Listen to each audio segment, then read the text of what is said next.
ರಾಜ್ಯ ಶ್ರೀಗಂಧ ಬೆಳೆಗಾರರ ಸಂಘದ ವತಿಯಿಂದ ಶ್ರೀಗಂಧ ಮೌಲ್ಯವರ್ಧನ ಮಾರಾಟ ಮಳಿಗೆಗಳ ಉದ್ಘಾಟನೆ.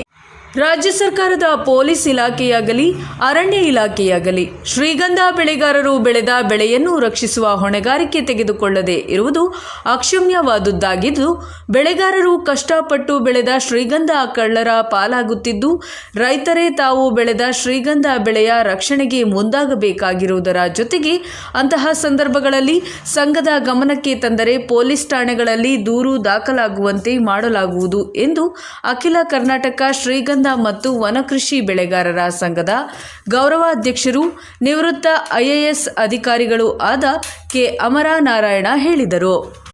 ಶ್ರೀ ಕ್ಷೇತ್ರ ಕಲ್ಲತ್ಗಿರಿ ಸರ್ಕಲ್ನಲ್ಲಿರುವ ಗಂಧದ ಗುಡಿ ಭಾಗ 5ರಲ್ಲಿ ನಿರ್ಮಾಣಗೊಂಡಿರುವ ಶ್ರೀಗಂಧ ಮೌಲ್ಯವರ್ಧಿತ ಉತ್ಪನ್ನಗಳ ಮಾರಾಟ ಮಳಿಗೆಗಳನ್ನು ಉದ್ಘಾಟಿಸಿ ಮಾತನಾಡಿದ ಕೆ ಅಮರನಾರಾಯಣರವರು, ಕರ್ನಾಟಕದಲ್ಲಿ ಬೆಳೆಯುವ ಶ್ರೀಗಂಧ ಅತ್ಯಂತ ಶ್ರೇಷ್ಠ ಗುಣಮಟ್ಟದ್ದಾಗಿದ್ದು, ಇದರ ಉಪಯೋಗಗಳನ್ನು ಕರ್ನಾಟಕಕ್ಕಿಂತ ದೂರದ ಇಂಗ್ಲೆಂಡ್, ಜರ್ಮನಿ, ಆಸ್ಟ್ರೇಲಿಯಾ ಮತ್ತು ಅಮೆರಿಕ, ಚೈನಾದಂತಹ ದೇಶಗಳು ಹೆಚ್ಚಿನ ರೀತಿಯಲ್ಲಿ ಬಳಕೆ ಮಾಡಿಕೊಳ್ಳುತ್ತಾ ಶ್ರೀಗಂಧದಲ್ಲಿರುವ ಕ್ಯಾನ್ಸರ್ ನಿವಾರಕ, ಆರೋಗ್ಯವರ್ಧನ ಮತ್ತು ತ್ವಚೆಯ ಸೌಂದರ್ಯವರ್ಧಕ ಮುಂತಾದವುಗಳ ಉಪಯೋಗಗಳನ್ನು ಸಮರ್ಥವಾಗಿ ಬಳಸಿಕೊಳ್ಳುತ್ತಿದ್ದು, ವಿದೇಶಗಳಲ್ಲಿ ಶ್ರೀಗಂಧದಿಂದ ತಯಾರಿಸುವ ಕಷಾಯ ಸೇವಿಸಲು 3 ತಿಂಗಳ ಮೊದಲೇ ತಮ್ಮ ಹೆಸರುಗಳನ್ನು ನೋಂದಾಯಿಸಿಕೊಳ್ಳುತ್ತಿದ್ದು, ನಮ್ಮ ದೇಶದ ಜನಸಾಮಾನ್ಯ ಶ್ರೀಗಂಧದ ಉತ್ಪನ್ನಗಳನ್ನು ಉಪಯೋಗಿಸುವ ಮೂಲಕ ತಮ್ಮ ಆರೋಗ್ಯ ಸಮಸ್ಯೆಗಳನ್ನು ಪರಿಹರಿಸಿಕೊಳ್ಳುವುದಲ್ಲದೆ ಶ್ರೀಗಂಧ ಬೆಳೆಗಾರರಿಗೂ ನೆರವು ನೀಡಬಹುದಾಗಿದೆ ಎಂದರು. ಇನ್ನು ಈ ಸಂದರ್ಭದಲ್ಲಿ ಹಾಜರಿದ್ದ ಪ್ರಗತಿ ಶ್ರೀಗಂಧ ಬೆಳೆಗಾರರಾದ ವಿಶ್ವಕುಮಾರ್ ಮಾತನಾಡಿ, ಅಖಿಲ ಕರ್ನಾಟಕ ಶ್ರೀಗಂಧ ಮತ್ತು ವನಕೃಷಿ ಬೆಳೆಗಾರರ ಸಂಘದಲ್ಲಿ ಇದುವರೆಗೂ 506 ಮಂದಿ ಬೆಳೆಗಾರರು ತಮ್ಮ ಹೆಸರುಗಳನ್ನು ನೋಂದಾಯಿಸಿಕೊಂಡಿದ್ದು, ತಾವು ಬೆಳೆದ ಶ್ರೀಗಂಧದ ಮರಗಳನ್ನು ಕಳ್ಳರು ಕದ್ದೊಯ್ದು ಬಾಕಿ ಉಳಿದ ಮರದ ಭಾಗಗಳಿಂದ ಅಡುಗೆ ತಯಾರಿಸಲು ಬಳಸುವ ಪರಿಕರಗಳು, ಜಪಮಾಲೆ, ಸ್ಮರಣಾ ಫಲಕಗಳು, ದೇವರ ವಿಗ್ರಹಗಳು ಮತ್ತು ಮಕ್ಕಳ ಆಟಿಕೆಗಳು ಸೇರಿದಂತೆ ಅನೇಕ ತರಹದ ಉತ್ಪನ್ನಗಳನ್ನು ತಯಾರಿಸಿ ಅವುಗಳನ್ನು ಮಾರಾಟ ಮಾಡುವ ಮೌಲ್ಯವರ್ಧಿತ ವಸ್ತುಗಳನ್ನು ಚನ್ನಪಟ್ಟಣದ ನುರಿತ ಕರಕುಶಲಗಾರರುಗಳಿಂದ ತಯಾರಿಸಿ ಮಾರಾಟ ಮಳಿಗೆಗಳ ಮೂಲಕ ಶ್ರೀ ಸಾಮಾನ್ಯರಿಗೂ ಶ್ರೀಗಂಧ, ಮನೆ ಮನೆಗೂ ಶ್ರೀಗಂಧ ತಲುಪಬೇಕೆಂಬ ಉದ್ದೇಶದಿಂದ ಮಾರಾಟ ಮಾಡಲಿದ್ದು, ಪ್ರತಿಯೊಬ್ಬರೂ ಇವುಗಳ ಉಪಯೋಗ ಪಡೆದುಕೊಳ್ಳುವ ಮೂಲಕ ಆರೋಗ್ಯವರ್ಧನೆ ಮಾಡಿಕೊಳ್ಳಬಹುದಾಗಿದೆ. ಇದರಿಂದ ಅನೇಕ ರೋಗಗಳು ಬಾರದಂತೆ ತಡೆಗಟ್ಟಬಹುದು ಎಂದು ಹೇಳಿದರು. ನಂತರ ಸಂಘದ ಕಾರ್ಯಾಧ್ಯಕ್ಷರಾದ AS ಈಶ್ವರಪ್ಪ ಮಾತನಾಡಿ, ಶ್ರೀಗಂಧದ ಬೆಳೆ ಅರಣ್ಯ ಪ್ರದೇಶದಲ್ಲಿ ಬೆಳೆದದ್ದೋ ಅಥವಾ ರೈತರು ಬೆಳೆದ ಶ್ರೀಗಂಧವೋ ಎಂಬುದನ್ನು ಶ್ರೀಗಂಧದ ಮರದ DNA ಪರೀಕ್ಷೆಯಿಂದ ಸುಲಭವಾಗಿ ಗುರುತಿಸಬಹುದಾಗಿದ್ದು, ರೈತರು ತಾವು ಬೆಳೆದ ಶ್ರೀಗಂಧವನ್ನು ಉತ್ತಮ ಬೆಲೆಗೆ ತಾವೇ ನೇರವಾಗಿ ಮಾರಾಟ ಮಾಡಬಹುದಾಗಿದ್ದು, ಕರ್ನಾಟಕದ ಶ್ರೀಗಂಧದ ಬೆಳೆಗಾರರ ಬಳಿ ಸದ್ಯ 1000 ಟನ್ಗಳಷ್ಟು ಉತ್ಪನ್ನ ದಾಸ್ತಾನು ಇದ್ದು, ಇದನ್ನು ಸರಿಯಾದ ಸಮಯದೊಳಗೆ ಬಳಕೆ ಮಾಡಿಕೊಳ್ಳದಿದ್ದರೆ ಗೆದ್ದಲು ತಿಂದು ಯಾರ ಕೈಗೂ ಸಿಗದಂತಾಗುವುದು ಮನಗಂಡು ಶ್ರೀಗಂಧ ಮೌಲ್ಯವರ್ಧಿತ ಉತ್ಪನ್ನಗಳನ್ನು ತಯಾರಿಸಿ ಮಾರಾಟ ಮಳಿಗೆಗಳ ಮೂಲಕ ಮಾಡಲು ಅಗತ್ಯ ಕ್ರಮ ಕೈಗೊಂಡಿದ್ದು, ಶ್ರೀಗಂಧದ ಮರ ಅತ್ಯಂತ ಗಟ್ಟಿ ಮರವಾಗಿರುವುದರಿಂದ ಇದರಿಂದ ತಯಾರಿಸಿದ ಉತ್ಪನ್ನಗಳು ದೀರ್ಘಕಾಲದವರೆಗೂ ಬಾಳಿಕೆ ಬರಲಿದ್ದು, ಸಂಘದ ವತಿಯಿಂದ ಶ್ರೀಗಂಧದ ಎಣ್ಣೆ ತಯಾರಿಕಾ ಕಾರ್ಖಾನೆಯನ್ನು ಸ್ಥಾಪನೆ ಮಾಡಲಾಗುವುದು ಎಂದು ತಿಳಿಸಿದರು.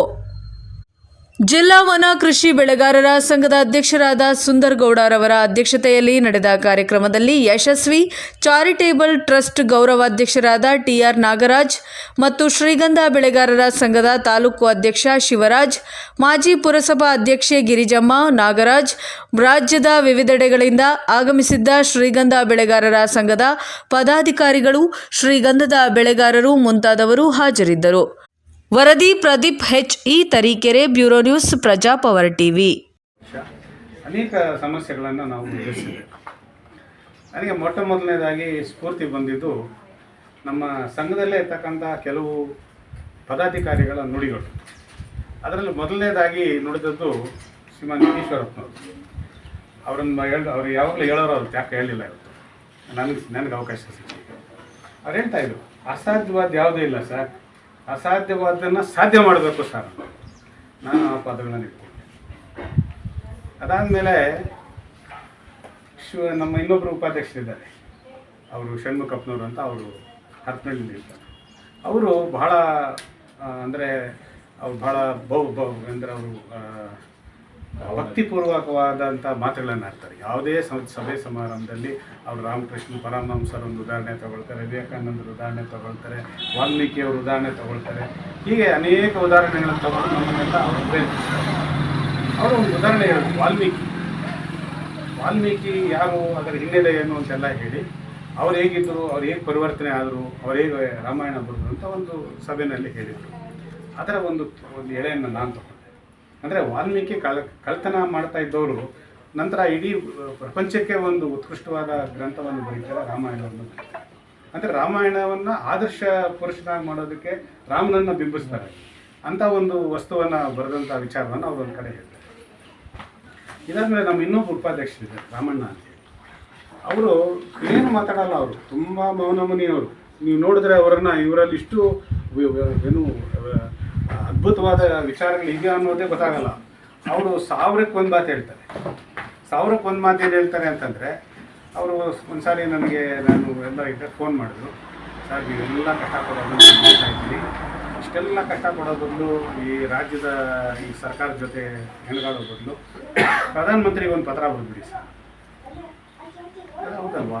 ನಾವು ರಾಜ್ಯದವರನ್ನ ಇಷ್ಟೊಂದು ಪತ್ರ ವ್ಯವಹಾರ ಮಾಡಿದ್ವಿ, ಟನ್ಗಟ್ಟಲೆ ಪತ್ರ ಬರೆದ್ವಿ, ಆದರೂ ಇವರು ಉತ್ತರ ಕೊಡ್ತಾ ಇಲ್ಲ ಅಂತೇಳಿ ನಾನೇನು ಮಾಡಿದೆ, ನನಗೇನು ವಿಚಾರ ಗೊತ್ತಿತ್ತು ಅದನ್ನು ಬಳಸ್ಕೊಂಡು ಪ್ರಧಾನಮಂತ್ರಿಗಳಿಗೆ ಒಂದು ಪ್ರಧಾನಮಂತ್ರಿಗಳಿಗೆ ಪತ್ರ ಬರೆದಾಗ ಏನು ರಾಜ್ಯ ಸರ್ಕಾರ ಮಾಡಲಿಲ್ಲ ಅದನ್ನು ಕೇಂದ್ರ ಸರ್ಕಾರ ಮಾಡಿದೆ.